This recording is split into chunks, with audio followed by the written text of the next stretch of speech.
This is news that is breaking, developing over the course of the day, where hundreds of people are now gathering in Minneapolis to protest a woman who was killed by an officer from ICE today. Demonstrators marched throughout the downtown streets and gathered outside government buildings. They're chanting against federal immigration enforcement and demanding accountability. They are in full force at more or less the scene of the incident, which is ironically about 4 blocks away from the scene of George Floyd from many years ago. Protests began within hours of the shooting, becoming a public and a very serious issue, trying to clear the streets so people can move through. It is a residential neighborhood, after all, drawing heavy police presence as the tensions rose, and a whole lot of comments from all sides. And I do mean all sides. Federal officials confirmed that an ICE officer was involved in the shooting, said the incident occurred during an enforcement action.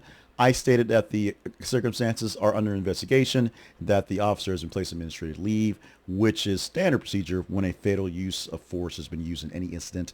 Local police said that they were not the lead agency on this one. They're assisting with crowd control and trying to clear things out right now. Officers releasing few details about what led to the shooting, citing the ongoing investigation. Now, you may have seen by now many videos covering this incident. It was an ICE protest. ICE was out there doing their enforcement, and people were there protesting. People had cameras, people had phones, so there's plenty of coverage of what's going on. The problem is your view of the coverage may vary, and how you see this is a bit interesting. The head of Homeland Security, Kristi Noem, the department head that does their PR folks, and Donald Trump have all talked about basically the bravery of the ICE agents and the fact that they're being attacked out there, and this serious incident that happened, the guy that did shoot the car and the woman and killed her in this incident, self-defense. He was dragged before in an incident before. He was trying to save the lives of the officers involved here. Many folks who've watched the video, including myself, say otherwise. It does not quite look anything like, other than there was a car that was blocking. The car was then trying to move, and then in the movement, one officer shot at the car, and the car just careened to end, woman dying on the scene. That's the only way to say that. We're not going to show the video. If you want to see it, trust me, there's plenty of places to see various angles. Many folks who are Republicans but don't want to go on the, let's say, the mean side of Trump right now, are stating they want to see full evidence. They want to see body cam video. ICE agents, we don't believe, are required to have body cams, so most of them don't have that. So they want to see all angles, all video, all discussions. But in the meantime, there are plenty of vigils happening across the city and right there in the street, which is the biggest issue, where police can't clear that one street because people live there and they're still working it as a crime scene. The protesters are outraged over the woman's death, and they say it reflects the broader problems with immigration enforcement across the nation, and specifically in Minnesota, where they've all rushed in to try to fight the Somalis, essentially. The use of force by federal officers is a key issue here. Many speakers at demonstrations called for ICE to be removed, including the mayor of the town, who said ICE just needs to get the F out of town. Its local communities are basically looking for some stronger limits on federal agencies operating in their cities. Some demonstrations have actually connected the shooting to long-stemming mistrust of law enforcement in Minneapolis. As I said before, George Floyd happening basically blocks away from where this happened is one case that they're tossing out there right now, bringing back some oldies with some new goodies they're having right here. The local and state leaders are urging protesters to remain peaceful and calm, and for full, transparent investigation to be done when they can get to it. Minneapolis officials emphasized that the city does not control ICE personnel, their operations, what they do around town, but said they expect federal authorities to clearly explain what happened, to actually explain it and not just come up with puff pieces to kind of get things through. Civil rights groups are echoing these calls, pressing for the release of body camera footage. We don't believe there is any, or any other evidence that's available for independent review on officers' action.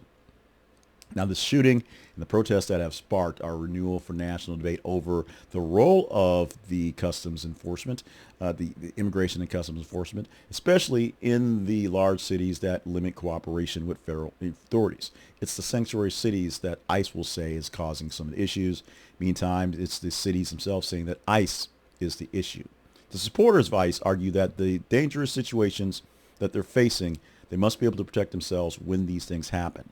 And their critics, of course, said immigration enforcement too often leads to deadly encounters and fear of immigrant communities. The large massing of people, agents, if you will, to take out the small numbers of folks that are being detained, especially since they're not necessarily the killers and rapists and murderers that we've been, promised that they'll get, is what's going to happen.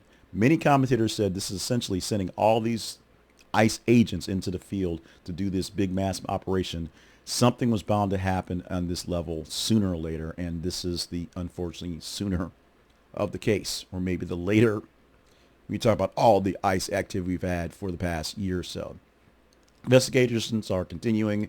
Minneapolis cases will likely become another flashpoint to an ongoing argument on whether immigration policy and public safety actually does make sense these days. Now, with the protesters saying that the public demonstrations drawing attention to the deadly incident, which is a good thing in a sense, and pressures authorities to act transparently with the actual communications of this incident, with the actual investigation.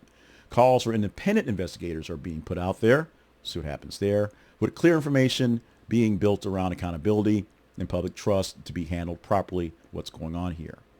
Meanwhile, the protesters themselves are putting a strain on city resources because now the police officers have to deal with holding back protesters and also raise concerns about public safety if tensions escalate going forward.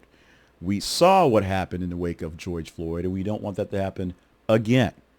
Critics are also arguing that the limited information right now is early investigation is what's going to lead to assumptions before all facts are there.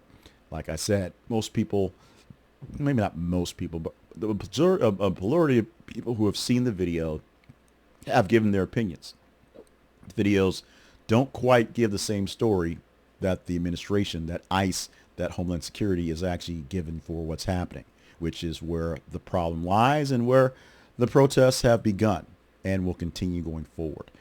With all the other things that were going on, all the things I was preparing to do some hot takes on when I got home from work today, this was not one of them.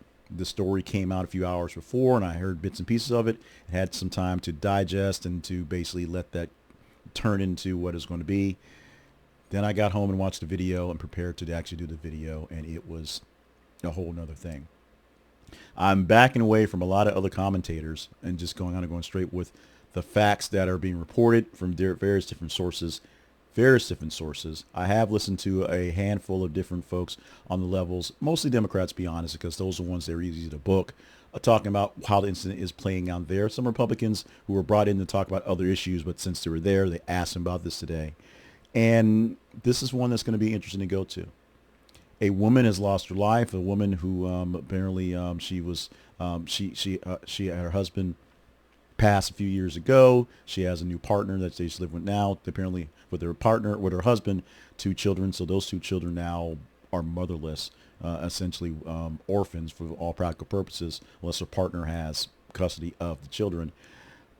In an incident that, in the flash that we can see from just people picketing in videos, makes absolutely no sense. Should not have happened.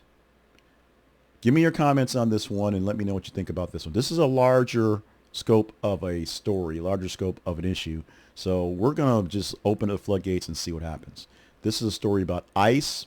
This is a story about Minneapolis, Minnesota. This is a story about protest. It's a big story. There's a lot going on. I ask you to be civil, ask you to be honest in your actual opinion. Don't just say something just to get a rise out of folks. And let's have a conversation on this one. Let's start a conversation on this one, because this is a tough one to swallow right here. This should not have happened.